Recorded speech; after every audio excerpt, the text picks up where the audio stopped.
They laughed at me while I scrubbed the floor. My brother's girlfriend took a picture of me kneeling, mop in hand, and posted it online with the caption "Future CEO." At dinner, my own father said, "At least she's good with a rag." But the next morning, a man in a suit walked in and said, "Miss President, your car is ready." I wasn't always a cleaner. A year ago, I had a solid job in logistics. Nothing glamorous, but it paid well and I managed a team of 15. Things fell apart fast. My mom got sick, and I started missing days. Then the company let me go, downsizing. My severance barely covered the hospital bills. And just like that, I was back to zero. I sold my car to pay for medications. Moved back into my childhood home in rural Ohio. My room, already converted into a mini gym by my brother Brett. Mom was too sick to fight it. Dad shrugged and said, "She doesn't need much space." So I got the basement. Damp, cramped, smelled like mildew and dead ambition. But I didn't complain. I had bigger worries, like how to afford the next round of meds for mom's chemo.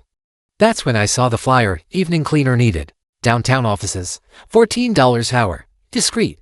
I called. They hired me without asking questions. I took it. I cleaned from 6 to midnight, 5 days a week. Quiet floors, empty offices, and no one to judge me. Except my family. They made it their hobby to remind me of where I'd fallen. Brett told guests I was finding herself. His girlfriend, Amber, joked that I was the help. Dad once said at the dinner table, "Hard work builds character, especially when you're crawling on the floor." They weren't always like that, but something in them had shifted. Maybe it was resentment, maybe boredom, or maybe they just liked having someone to mock. The lowest point, Thanksgiving. They invited extended family, cousins, neighbors, people I hadn't seen in years. I walked in wearing a simple sweater, my old jeans, and a pair of scuffed sneakers. Brett was dressed like he was hosting a country club gala. Amber wore heels in the house. Mom was resting upstairs, too weak to join. During dinner, Amber stood up, clinked her glass, and said, "Let's all say one thing we're thankful for." Everyone took turns. Brett said, "I'm thankful I got promoted. Guess working at Dad's firm pays off." Amber smirked, "I'm thankful Brett is such a hard worker. Some people could take notes." Then she looked straight at me. I smiled. Forced it, but I didn't say a word. Dad cleared his throat. "Well, I'm thankful my daughter has a job. A humble one, but still." Laughter. I got up, quietly walked to the sink, washed my plate, left the room. That night, I cried in the basement, not because of the insults but because I knew I couldn't leave. Not yet, not while Mom needed me. But something changed a week later.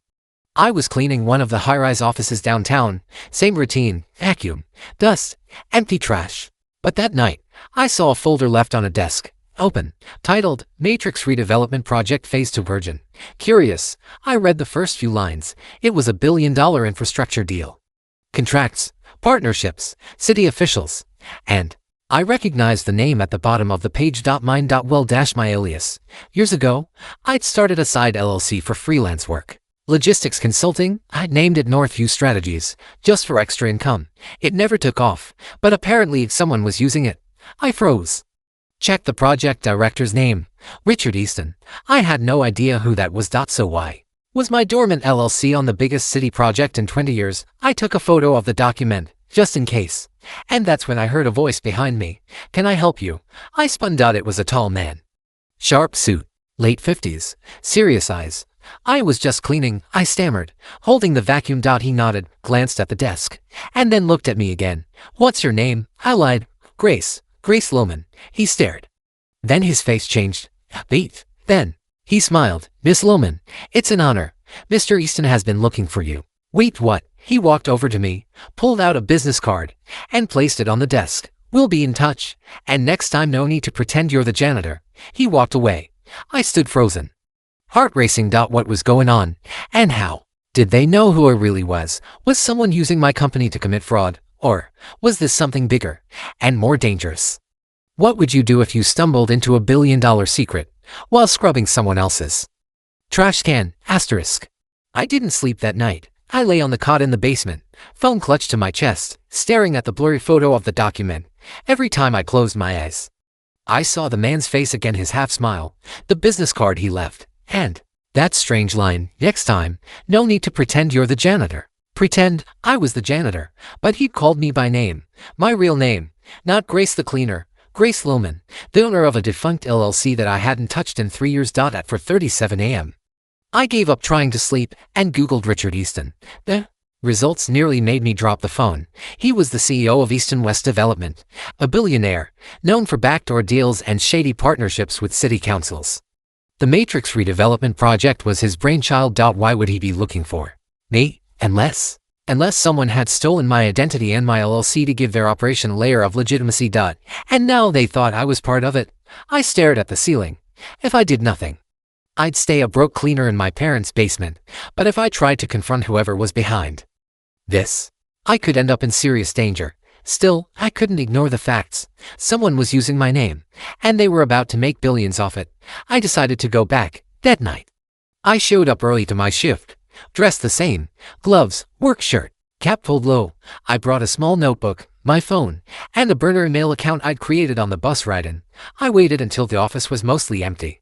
Then I crept back to the desk with the folder gone. The folder had vanished, panic twisted in my gut. I started opening drawers quietly, methodically trying not to leave a trace. Nothing. Every folder now locked. Desk spotless. I was about to give up when I saw the trash bin. Inside shredded paper. Lots of it. My heart pounded as I reached in, pulled a handful out, and tried to piece together the strips. It was no use. The words were broken. Useless. Then I saw a piece with a letterhead that read, "More Few Strategies LLC contract addendum signature required," and below that my name, Grace Lumen. My hand trembled. Someone had signed my name. Stuffed the piece into my pocket and walked to the elevator. As the doors opened, I felt a shadow behind me. "You came back," said a familiar voice. I turned. It was the same man. The one from the night before. Richard Easton. "I knew you would," he added, stepping in. I forced a smile. "Just doing my job." He chuckled. No, not that job. I mean the real one." "What real job?" He leaned in, ice cold now. "Look, I don't care what stunt you pulled, whether it's blackmail, leverage, or coincidence, but you signed off on this deal, and now you're back in the picture." "I didn't sign anything." He blinked. "Just once." Then he smiled again tighter. "This time, right, must have been an assistant. Still, the public face matters. We can't have our project's co-owner scrubbing toilets. Bad optics." I couldn't breathe. "I'm not the co-owner," I said, my voice rising. "I didn't offer us anything. I didn't sign that contract. My LLC is dead." The elevator doors opened. He stepped out, turned, and looked back at me. "You should be very careful, Miss Lumen." Then the doors closed, and I was alone, back in the basement. I took everything out, the photo, the shredded contract piece, the business card. I pinned them to the wall with old thumbtacks and stared at them like I was in a crime thriller. Then I did something risky. I sent an email from my burner account to easton.direct@ewgroup.com. Subject: regarding Northview Strategies body. "We need to talk. I know what you did. Meet me tomorrow. Heyday. Outside McRae's cafe. Come alone." I hit send before I could chicken out. Was it smart? Probably not, but I couldn't stay in the shadows. I had to find out who forged my signature and why they were dragging my name into this billion-dollar disaster. The next morning, I didn't dress like a cleaner. I wore my one decent blazer, tied my hair back, put on makeup for the first time in weeks. When I walked into McRae's, I felt like a completely different person. He wasn't there. Minutes passed. Then a woman sat across from me. Late 30s, neatly pressed suit. No introduction. "You're in danger," she whispered. I blinked. "Who are you?" She slid a flash drive across the table. "You've been framed. They're setting you up to take the fall." I froze. "What's on this?" "Proof. Financial records, emails, internal memos. They forged your identity months ago. You were never supposed to find out." My throat tightened. "Why are you helping me?" She hesitated. Then she said something I'll never forget. "Because I was supposed to be you." She stood and walked away. I didn't move for a full minute, just sat there at that cafe table, the flash drive burning a hole in my hand, while the woman disappeared into traffic like a ghost. A woman who claimed she was supposed to be me, who gave me the one thing I didn't know I needed. Proof. But now I had another problem. What the hell was I supposed to do with it? I shoved the drive deep into my bag and left McRae's without looking back. The cold wind hit me like a slap. My mind was racing. I wanted to scream, but my throat wouldn't open. Was this a trap? Was someone watching me? Back in the basement, I shut the door, wedged a chair under the knob, and pulled out my old laptop. It was slow, cracked screen, duct tape on the corner, but it still booted up. I plugged in the flash drive, folders, dozens of them, labeled with words like Phase 3, shell accounts, and client signatures. Inside each folder, PDFs, emails, spreadsheets, I'll link back to Northview Strategies, my company, my tax ID. My signature. Forged. The files showed wire transfers, millions flowing through banks in the Cayman Islands, Luxembourg, Singapore. The digital trail was massive. And every line pointed back to me. That's when I saw a tan internal memo. Marked confidential. Once Northview's liability is exhausted, move to dissolve the LLC and initiate legal transfer to Lohman. If media picks up, PR strategy will frame her as rogue partner. We maintain clean exit. Ari. Rogue. Partner. They were setting me up as the fall girl. I felt sick. My hands shook so hard I dropped the mouse. They were going to burn me. Let me take the blame and walk away clean. I didn't know who to trust. The police, half of them probably worked for Easton or were paid to look the other way. I couldn't go public without backing, without safety. But then I remembered something. Mom's old friend, Judith. She was a journalist, one of the few left who hadn't sold out for clicks. Used to work for the city paper before it folded. Now ran a small online outlet, mostly exposes, deep dives, real reporting. I hadn't seen her in years, but I still had her number. I called. She picked up on the second ring. Grace. Her voice was sharp. Focus. I nearly broke down hearing it. I need your help, I whispered. I met her 2 hours later in her apartment, books stacked to the ceiling, cats weaving between our legs. She poured me tea like we were just catching up, but her eyes were locked on mine. I showed her the flash drive. 10 minutes later, she was pacing like a woman possessed. This is bigger than I thought, she muttered. Easton's been laundering money through fake development deals for years. But this is textbook scapegoating. They made you the shell. I didn't even know until last week, I whispered. She looked at me like she already knew that part. Then she nodded. We have to go public, carefully, quietly. I have a contact at the Attorney General's office. She's clean. She can protect you, maybe even cut a deal. I blinked. Deal. If we give them the files before Easton buries them, you might avoid prison. You could even walk away from this. But we need to act now. Once this hits the press, you're either a whistleblower or a criminal. I finished. She nodded grimly. We made a plan. Judith would prep the files, organize the evidence. I would go home, hack essentials, and prepare to disappear just in case. But I never made it home. As I stepped off the bus near my street, 2 men grabbed me. No warning. No words, just hands. They shoved me into the back of a black SUV and slammed the door shut. One of them turned to me and smiled. You shouldn't have sent that email, Miss Lohman. I screamed, a hand clamped over my mouth. The car drove. I don't know how long we rode. Could have been 10 minutes. Could have been an hour. When we finally stopped, they dragged me out, blindfolded me, and walked me into a building. Then sat me in a chair. Lights flicked on. And Richard Easton stood across from me. Looking calm, composed.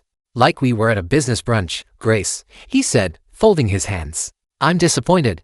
I glared. You forged my name. You stole my company. You used me. I borrowed your company. You weren't using it. That's not how the law works. Laws, he said with a chuckle, are written by people like me, not janitors with sad stories.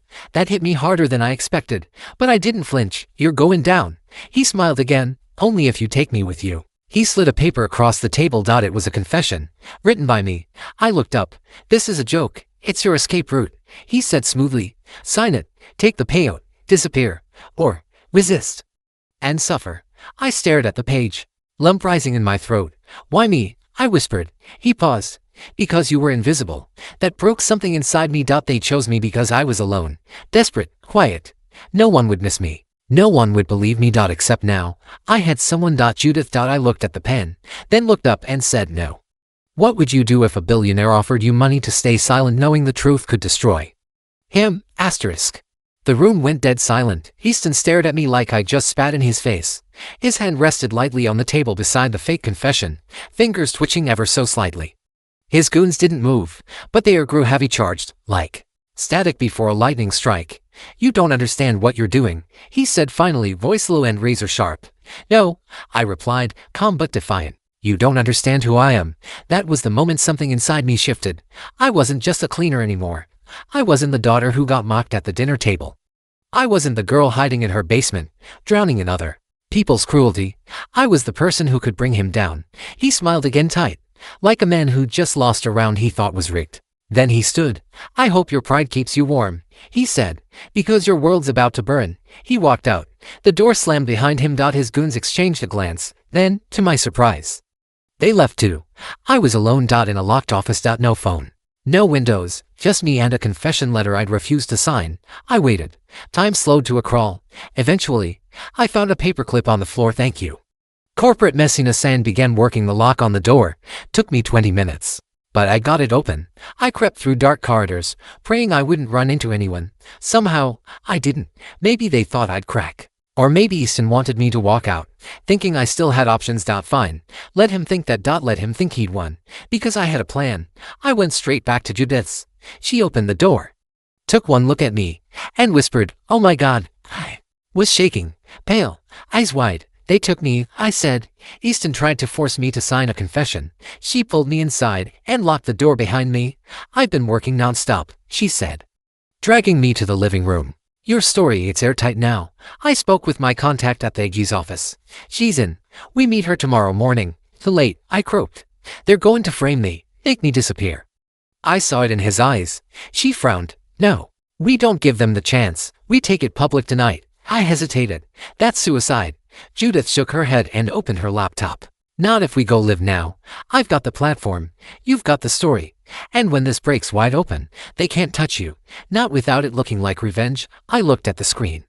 The headline read, "$1 billion Scandal How a Cleaning Lady Became the Scapegoat for Corporate Fraud." Below it my photo, my real name, screenshots from the documents, email snippets, wire transfer trails, a full timeline. I swallowed hard. "Are you sure?" I whispered.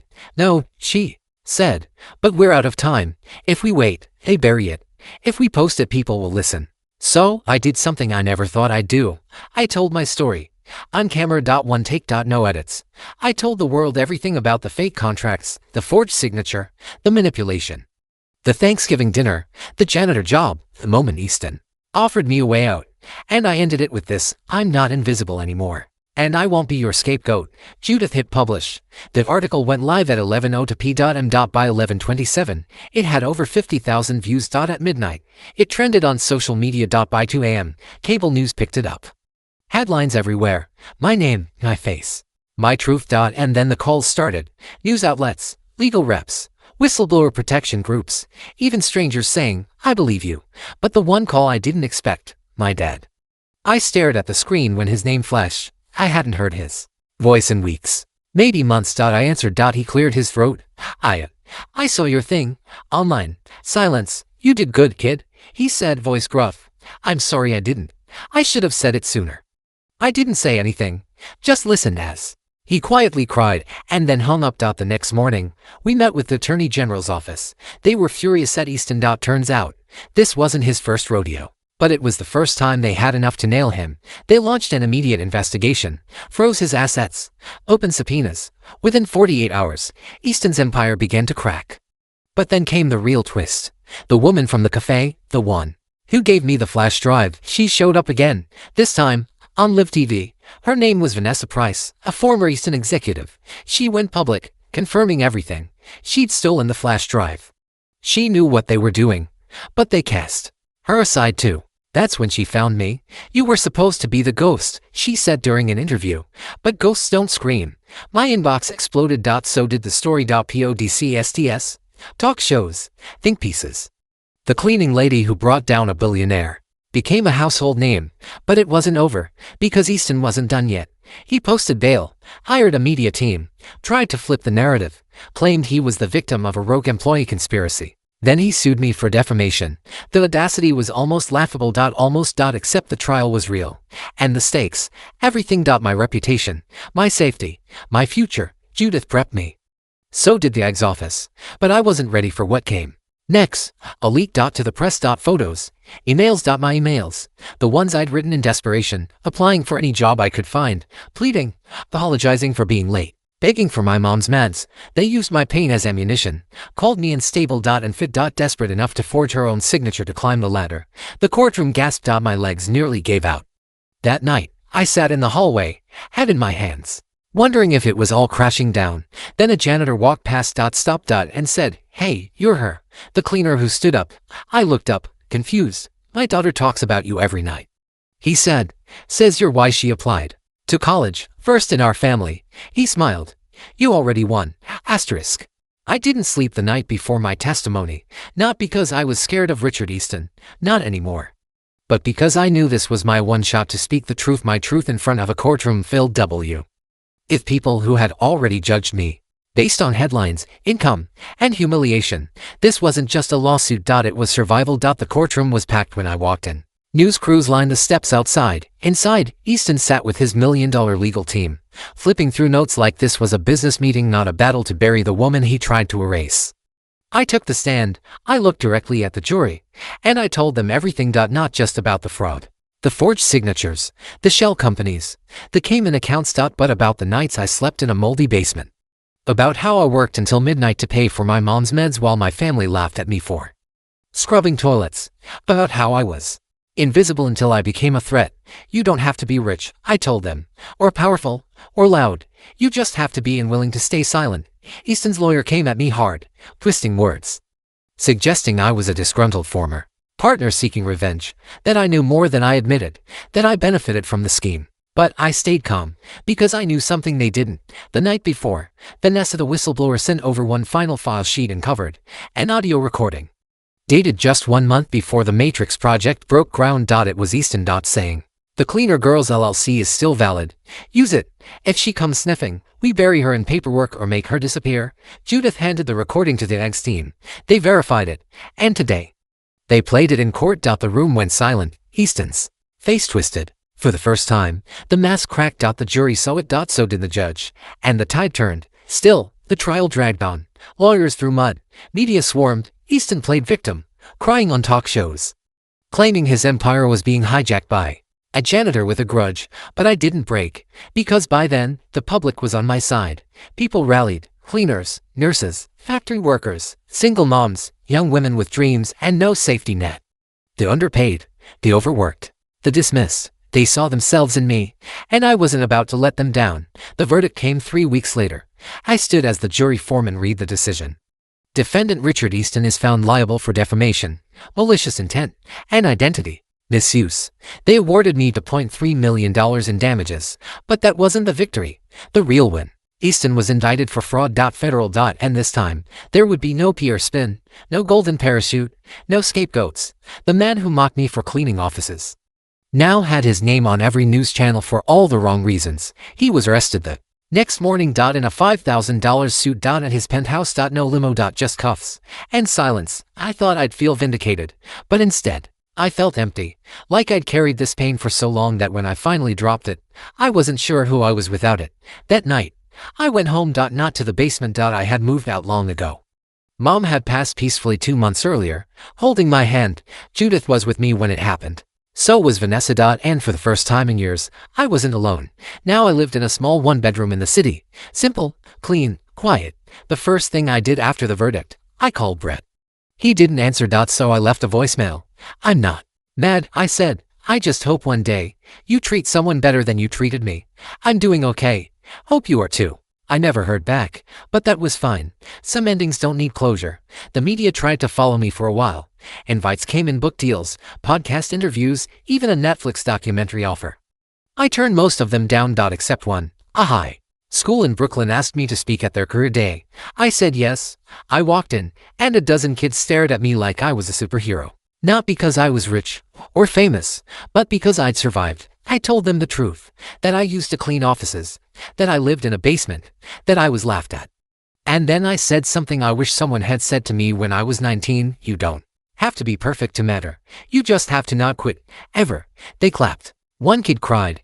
Afterward, a girl pulled me aside. She whispered, "My dad's a janitor." I always felt ashamed. I bent down, looked her in the eye, and said, "Don't be. Your dad's a hero." She hugged me so tight I almost fell over. Funny how the moments that mean the most never make the headlines. Today, I run a nonprofit with Judith and Vanessa. We call it Northview for All. We help women escape corporate traps, fight back against fraud, and reclaim their voices. We've helped over 2,000 so far, and counting. I still keep that paperclip, bent, scratched, and useless. Except it reminds me of the night I unlocked a door with nothing but determination and changed everything. But let me ask you this: what would you have done if the whole world thought you were just the help, until you had power to bring it all down? 6 months after the verdict, I was invited to an event I never imagined I'd attend, the City Business Leadership Gala. Same ballroom where Easton once signed deals with mayors behind closed doors. Same place I used to mop floors after midnight, while they toasted billion-dollar visions. This time, I wasn't holding a mop. I was the keynote speaker. When I walked in, people stared. Not with ridicule, but recognition. I took the stage in a black dress I bought with my own money, clean money. No sponsors, no hush payouts, just the earnings from my nonprofit, which had grown faster than we'd dreamed. The crowd clapped politely.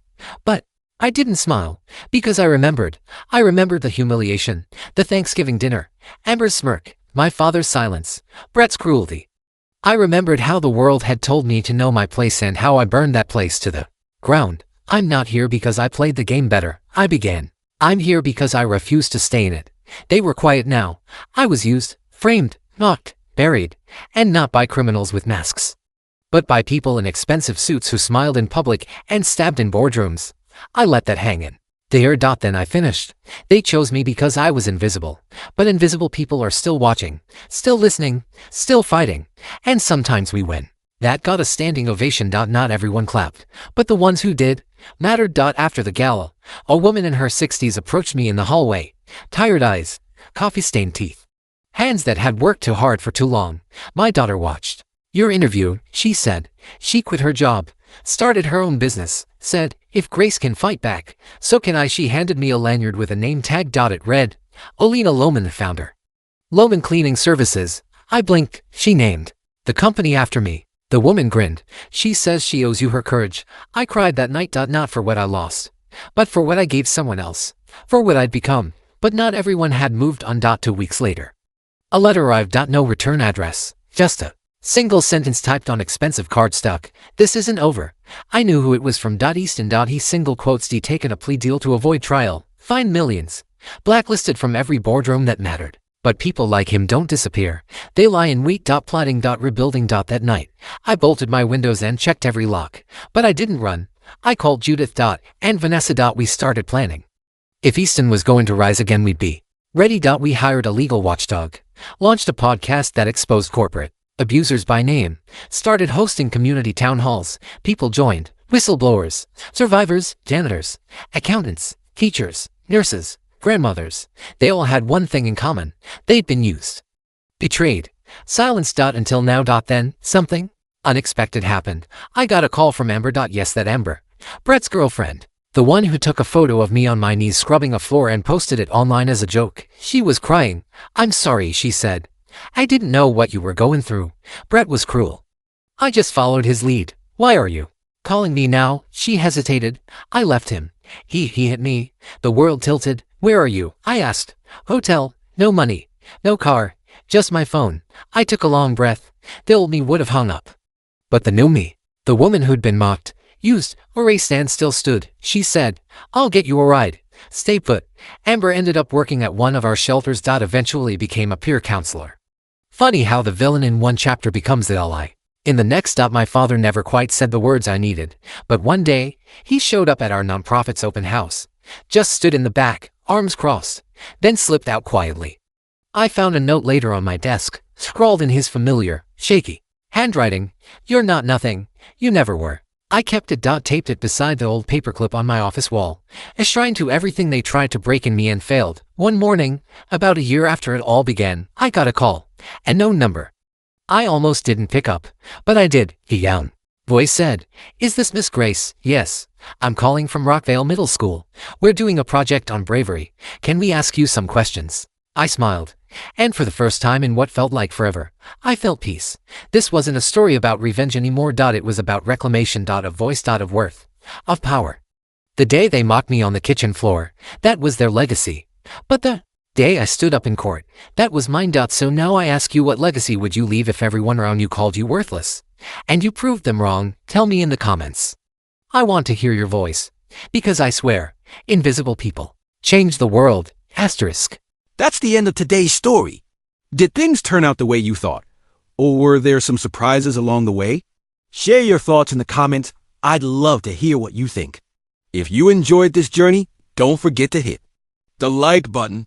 And if you haven't joined the community yet, now's the perfect time. Subscribe and turn on notifications so you're always the first to catch new stories. Thanks for watching, and I'll see you in the next adventure.